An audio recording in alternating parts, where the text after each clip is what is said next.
Prime Minister Boris Johnson expected to meet UAE and Saudi officials for energy talks, and Russia may default on its modest coupon payment today. You're watching the Daily Brief with Forbes. I'm Ramia Faraj.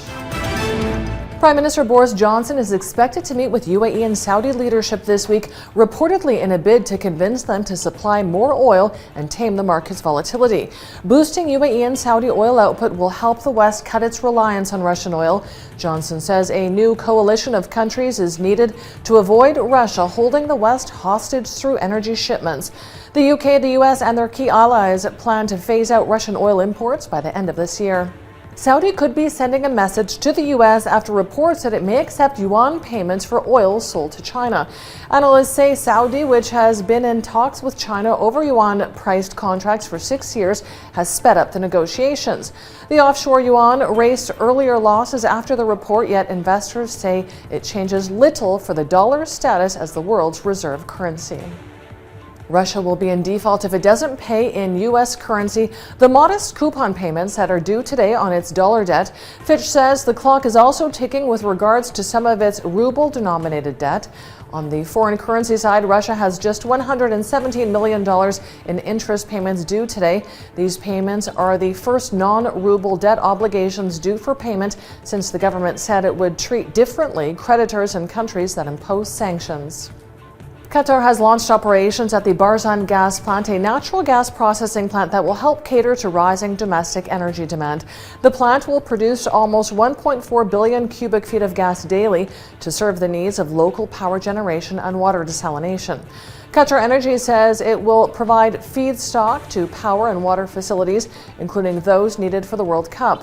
Qatar's LNG production capacity will rise to 126 million tons a year by 2027. Reliance Industries has acquired all assets of the Netherlands-based battery manufacturer Lithium Works for $61 million.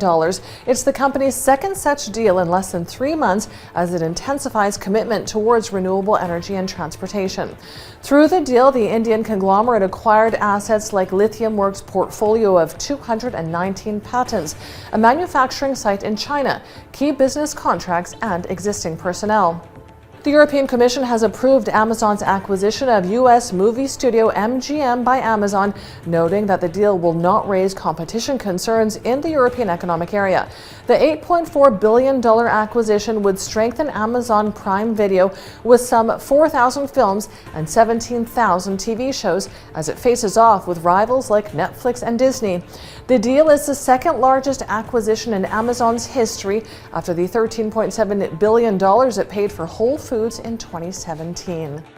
And that brings us to Forbes' Real-Time Billionaires ranking. It tracks the daily ups and downs of the world's richest people. Amazon's Jeff Bezos is today's second-place winner, gaining $5.5 billion, taking his net wealth to $173.2 billion. Our first-place winner, though, is Elon Musk, up $8.4 billion to $220.5 billion. And our third-place winner is Oracle's Larry Ellison, up $4.3 billion with net wealth of $109.2 billion. Check out our website and our social media for all of the latest billionaires news. Pakistan's lorries are renowned for truck art, candy-colored murals depicting South Asian animals, celebrities, and religious icons. The tradition transformed the highways and cities into kaleidoscopic processions. And now, Haider Ali, a veteran truck artist, has transposed the painting onto sneakers. Ali labors on each pair for up to 4 days, charging select clients $400 for a set featuring bespoke patterns and motifs. I'm Ramia Faraj. This is the Daily Brief. Thanks for watching. Bye for now.